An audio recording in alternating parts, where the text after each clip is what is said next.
The room was already tense when Alexandria Ocasio-Cortez stepped into the CNN studio. Lights overhead blazed like spotlights in a courtroom, and the producers whispered commands behind the glass. Tonight's broadcast wasn't just another political panel, it was a showdown. AOC had requested the slot herself. She was ready to call out the dangerous rhetoric of someone she called a rising face of far-right propaganda. Karoline Leavitt waited, already seated under the glare of the studio lights, her expression calm, lips barely curved into a smile. She wore a crisp navy blue blazer, the kind that said, "I'm young, but I'm not here to play." Her hands were folded neatly, but her eyes tracked every movement in the studio with unflinching focus. The host, Anderson Cooper, glanced between the two women like a referee about to ring the bell. "Tonight," he began, "we have Congresswoman Alexandria Ocasio-Cortez and Karoline Leavitt, former White House staffer and conservative commentator. Tensions have been high and America is watching." AOC didn't wait. She leaned forward, eyes narrowed. "Karoline represents everything wrong with the new wave of right-wing media, manufactured outrage, culture wars, and zero substance. We need to stop pretending that this is just about opinions. It's about dangerous misinformation." Karoline didn't flinch. She tilted her head slightly, voice controlled. Coming from someone who built a brand on sound bites and emotional manipulation, that's rich. Gasps scattered through the control room. The first punch had been thrown and caught clean. AOC's jaw tensed, but she forced a smile. "Cute, but you're spreading lies that divide Americans. Your party thrives on fear, fear of change, of progress, of truth." Karoline leaned forward, locking eyes with her. "No, we thrive on facts.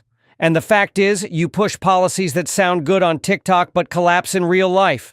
You shout truth to power, while voting to give that power more control." The crowd in the studio shifted, a mix of stunned silence and soft applause. Anderson looked stunned. "Okay, let's keep this civil." But Karoline wasn't holding back. Not tonight. Not with the nation watching. Karoline didn't break eye contact. Her voice remained calm, but each word cut through the studio like a scalpel. "You want to talk about fear, Congresswoman? Let's talk about the fear small business owners feel when your policies raise taxes and choke them with red tape. Or the fear parents feel when they're told they can't have a say in what their kids are taught." AOC leaned back, eyes narrowing, her arms crossing tightly. "Typical deflection. You turn every issue into a moral panic. Drag shows, textbooks, gas stoves. That's what you think matters. Meanwhile, families are struggling with real issues like health care and housing." Karoline tilted her head, her smile sharpening. "And yet, under your leadership, housing costs have skyrocketed, border security has collapsed, and working-class families are still getting crushed. But hey, at least the hashtags are inclusive, right?" The audience stirred. Even Anderson Cooper glanced at his notes, unsure how to intervene. AOC sat forward again, her voice rising now, clearly irritated. "You talk a big game, Karoline, but you've never had to govern. You've never had to write a real policy, only criticize others from the sidelines. It's easy to be loud when you don't have responsibility." Karoline didn't miss a beat. "You mean like when you wore a $10,000 dress to a gala full of billionaires while claiming to fight for the poor?" That hit hard. The studio fell silent for a second. The air was heavy with tension. Someone in the audience let out a muffled "oof." Anderson raised a hand, trying to diffuse the flames. Let's keep this focused, please." But Karoline leaned in slightly, her tone unwavering. "I may not be in Congress, Alexandria, but I'm not afraid to say what millions of Americans feel, and I'm not going to apologize for speaking truth just because it makes you uncomfortable." AOC's lips tightened. Her eyes flashed. The momentum was slipping and she knew it. Karoline sat back, composed, unapologetic, steady as a rock. The camera panned slowly, catching her posture, the calm in the storm. In just a few minutes, the tide of the conversation had shifted. And this wasn't just a debate anymore. It was a reckoning. AOC adjusted her microphone, her polished media mask beginning to crack. "You know what the real problem is, Karoline," she said, voice now laced with sharpness. "You pretend to speak for the people, but your words are written for algorithms. You're not representing anyone, you're performing." Karoline blinked once, slowly. "Says the woman who live streams grocery store visits and tweets policy in emojis." A murmur of laughter rippled through the audience. Even Anderson Cooper couldn't suppress a tight smile before quickly hiding it behind his notepad. AOC wasn't laughing. "This isn't a joke," she snapped, her tone shifting into controlled rage. "We're talking about marginalized communities, about people whose lives are impacted every day by systemic injustice." "And yet," Karoline interrupted, cool as ever, "your party's policies keep them locked in dependency, not empowerment. You offer slogans. We offer opportunity." AOC leaned in, her voice rising. "Opportunity? You mean tax breaks for billionaires while cutting support for working moms and veterans?" Karoline's eyes narrowed. "I mean letting Americans keep more of what they earn instead of handing it to bloated government programs that fail year after year." The crowd was no longer still. Half of them were clapping. The other half were visibly uncomfortable. It didn't matter. The air was electric. Anderson tried again to mediate. "Let's keep things from becoming too personal." "Too personal?" Karoline echoed. "Alexandria just accused me of not caring about struggling Americans while she sips iced lattes in a district where rent has doubled under her watch." AOC turned sharply toward Karoline, frustration now fully visible. "You think this is about drinks and dresses? People are suffering." Karoline nodded solemnly. "Yes, and they've been suffering under your leadership." For a moment it was quiet. The kind of silence that happens when a room realizes a line has been crossed, or a truth has been hit. AOC sat back, her face expressionless, jaw set. Karoline didn't need to gloat. Her words did the work. She wasn't just debating anymore, she was exposing the cracks. And for the first time tonight, the audience wasn't just listening. They were watching closely. As the commercial break hit, the studio lights dimmed, but the tension didn't. Behind the cameras, producers whispered frantically into headsets. On social media, the clash was already going viral. Twitter, now X, was flooded with hashtags. Leavitt dominates, AOC exposed, live fire debate. Karoline Leavitt scrolled briefly through the chaos on her phone during the break. Thousands of retweets, tens of thousands of likes. She locked her screen and looked up, expression composed. AOC, meanwhile, sat with her team on set, speaking through gritted teeth. "She's baiting me. If I go harder, they'll say I'm too emotional. If I back off, they'll say I lost." One of her aides whispered, "We need you to pivot to climate or healthcare, move the conversation." But the next segment didn't give her the chance. As soon as the broadcast returned, Anderson Cooper set the tone. "Welcome back. In case you're just tuning in, tensions are high. Let's continue with our topic on national security and individual rights." Karoline leaned in, calm and confident. "Here's the real issue. The left treats America like it's something broken that needs to be apologized for. I treat it like something worth protecting." AOC fired back. "Protecting how, Karoline? With bans, fear-mongering, and culture wars? That's not protection. That's regression." Karoline's voice didn't rise. It didn't need to. Regression is pretending that men can get pregnant and letting crime run rampant while police are defunded. Regression is calling patriotism hate speech. Gasps echoed again. Cooper tried to cut in, but AOC didn't wait. "Oh, I see. So now we're talking about your culture war talking points? This is why your brand survives, not because you offer solutions, but because you provoke outrage." Karoline sat back slightly, her hands folded. "Sometimes the truth provokes outrage, especially when it exposes hypocrisy." The comment landed hard. Outside the studio, conservative media had already clipped that line. On YouTube, A live stream labeled Karoline Shreds AOC in real time was pulling in hundreds of thousands of views. Even liberal viewers were commenting, "I don't like her politics, but Karoline's holding her ground better than I expected." Inside the studio, AOC could feel it. She wasn't losing control, she was losing narrative. And Karoline, she knew exactly what she was doing. The camera zoomed in as Anderson Cooper hesitated, clearly unsure how to regain control.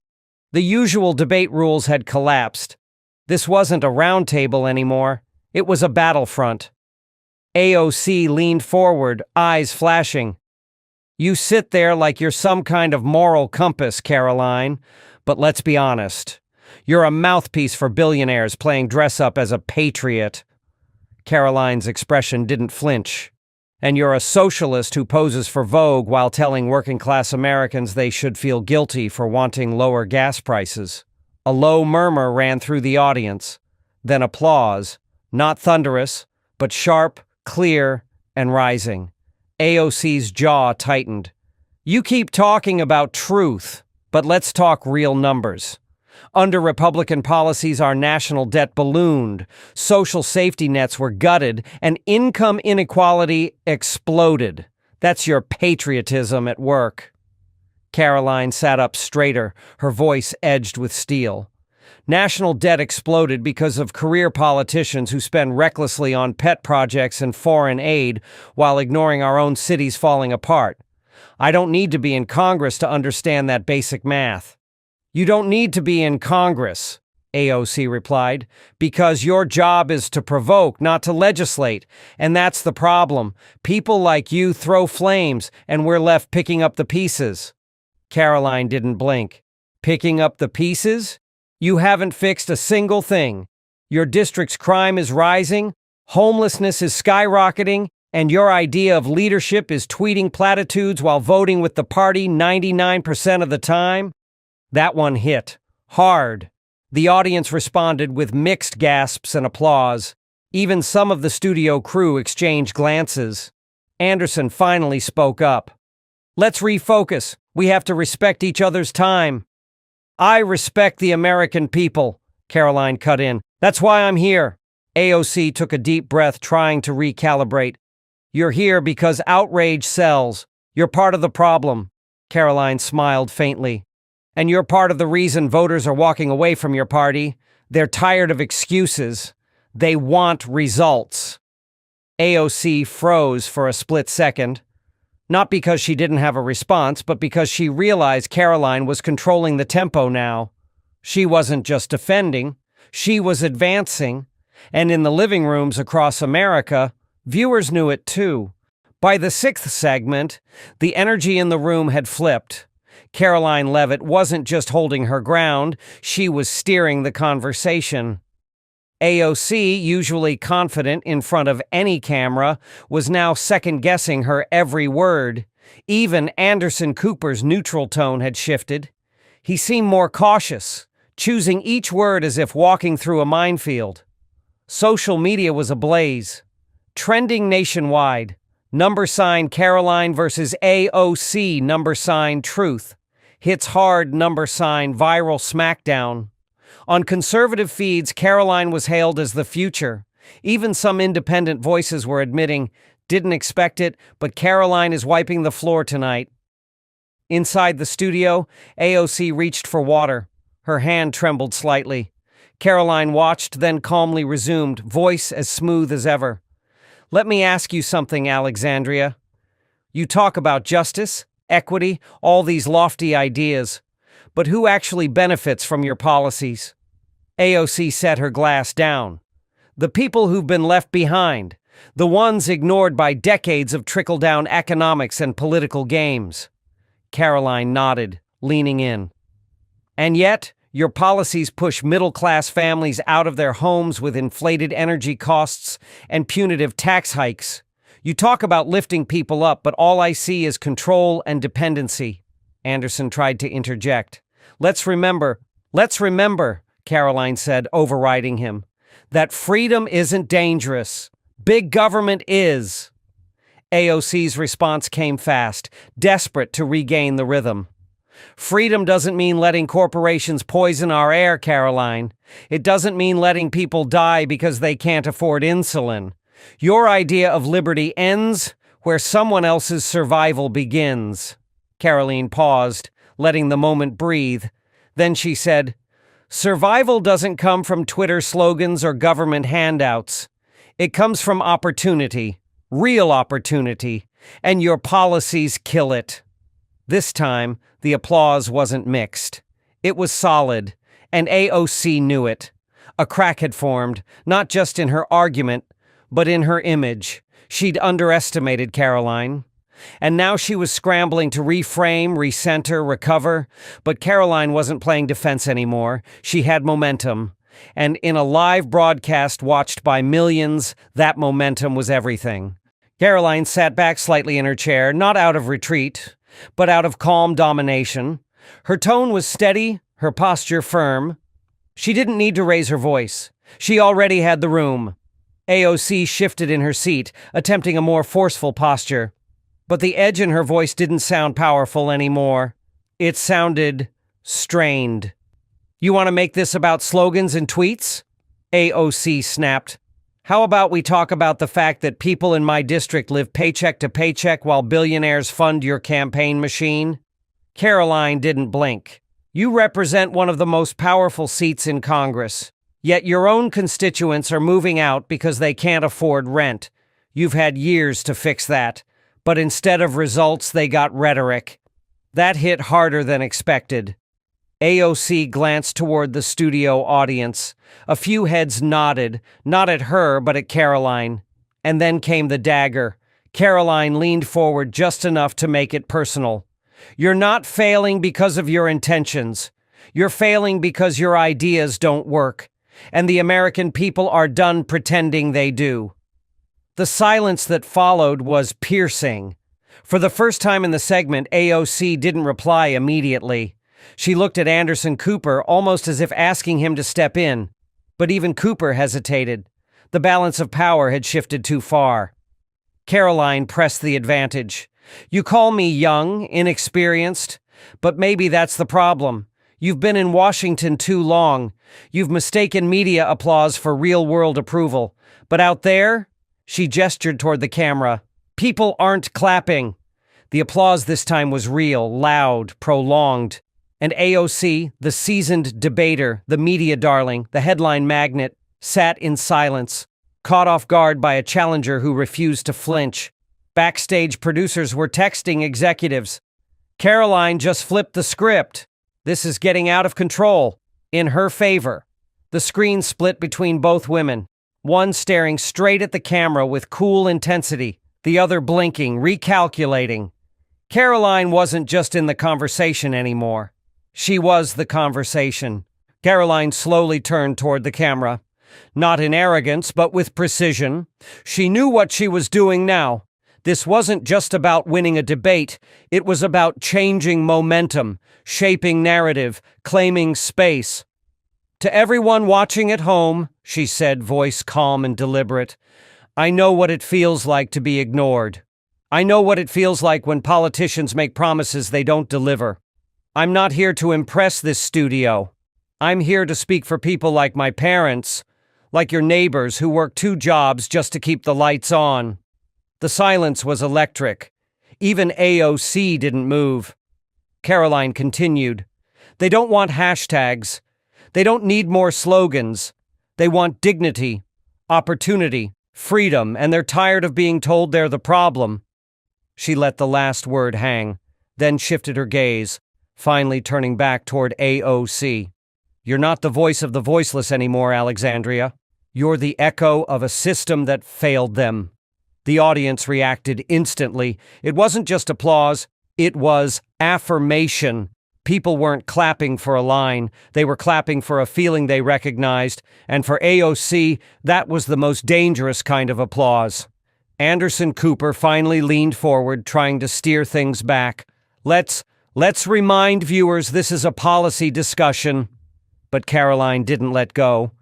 Policy is personal. When you can't afford eggs, that's policy. When your kids' school teaches them what to think instead of how to think, That's policy. When your city turns into chaos and leaders blame everyone but themselves, that's policy. AOC finally found her voice. You're oversimplifying complex issues for the sake of a soundbite. Karoline smiled. Number, I'm simplifying because people are tired of being gaslit. Boom. That word, gaslit, landed like a strike across every American kitchen table watching at home. It wasn't academic. It was emotional. AOC tried to reply, but the words didn't come fast enough. The camera panned to her for a reaction. All it captured was silence, a stiff jaw, and blinking eyes. Karoline turned back to Cooper. You wanted both sides, there's mine. Now let America decide. The room buzzed. This wasn't the end of the debate, but it was clear Karoline had stopped being a guest on this stage. She was running it. AOC finally leaned forward, attempting to reset. You talk like it's all so simple, Karoline, but what you're doing is stoking division, not offering solutions. Karoline didn't flinch. Division? She repeated, arching an eyebrow. Number, I'm drawing a line between truth and theater. You've mastered the latter. The jab hit hard. AOC tried to laugh it off, but even that sounded forced. Theater? Coming from someone who turned a TV appearance into a campaign speech? Karoline stood her ground. Better a speech of substance than a resume of slogans. The audience reaction was undeniable. Audible gasps followed by laughter, then applause. Online, the moment exploded. Karoline just cooked AOC again. Someone get Alexandria an exit plan. Just Team Karoline trending at #1 back in the studio, Anderson Cooper turned to AOC. Congresswoman, would you like to respond? She nodded, but paused too long. Her hands shifted, grasping for composure. It's easy to criticize when you've never had to govern. Real leadership means compromise. It means understanding nuance, something you don't gain with sound bites.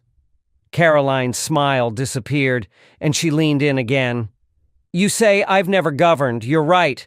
But maybe that's why I still remember what accountability looks like.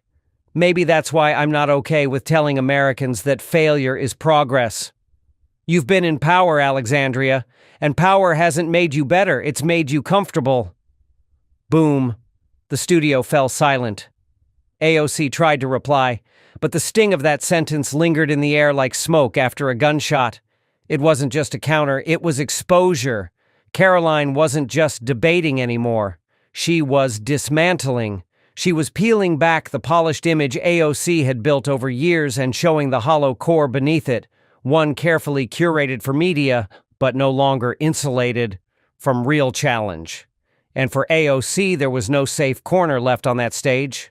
Anderson Cooper adjusted his mic again, trying to regain control of a segment that had long since slipped from his grip.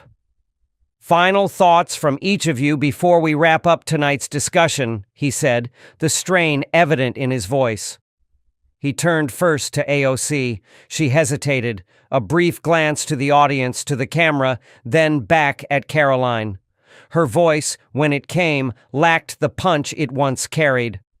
Politics shouldn't be about who shouts the loudest, AOC said, trying to sound steady. It should be about empathy, about policy, about justice. She paused. But tonight, it felt like theater. Karoline didn't miss a beat. Then maybe you should have prepared for the performance, she replied, voice sharp, unfaltering.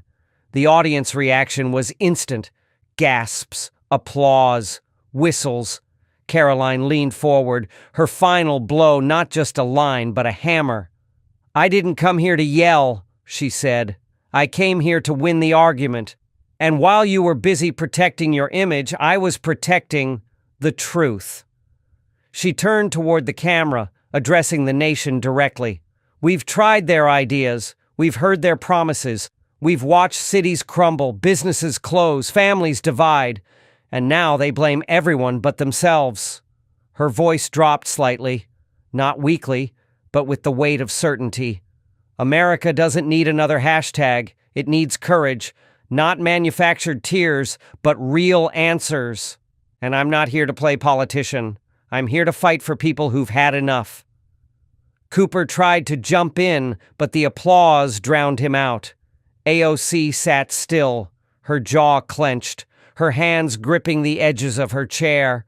She was staring ahead, not at Karoline, not at Cooper, but somewhere far off, like she knew this wasn't just a bad night. It was a turning point. Karoline Leavitt didn't just win the debate, she rewrote it. As the cameras panned out and the lights began to dim, social media exploded again. AOC outclassed. Karoline dominated. That wasn't a debate. That was a wake-up call. New face of fearless conservatism. And on screen, just before the final fade to black, the camera caught Karoline standing, calm, composed, offering AOC a nod of finality. A gesture not of arrogance, but of victory. And that was the night everything changed. AOC walked into the studio expecting to dominate, but found herself face to face with a rising force she couldn't silence. Karoline Leavitt didn't just defend her ideas, she dismantled the narrative. Line by line, fact by fact, no teleprompters, no rehearsed applause, just conviction. In an age where politics often feels like performance, Karoline reminded millions that truth, when spoken with courage, still cuts through the noise. And while Alexandria Ocasio-Cortez once represented a new voice in Washington, tonight a louder one stepped up. Whether you agree or disagree, one thing is undeniable. Karoline Leavitt is no longer just a name. She's a movement. Don't forget to like, comment, and subscribe for more unapologetic moments just like this. The next battle is always around the corner, and we'll be right here to break it down.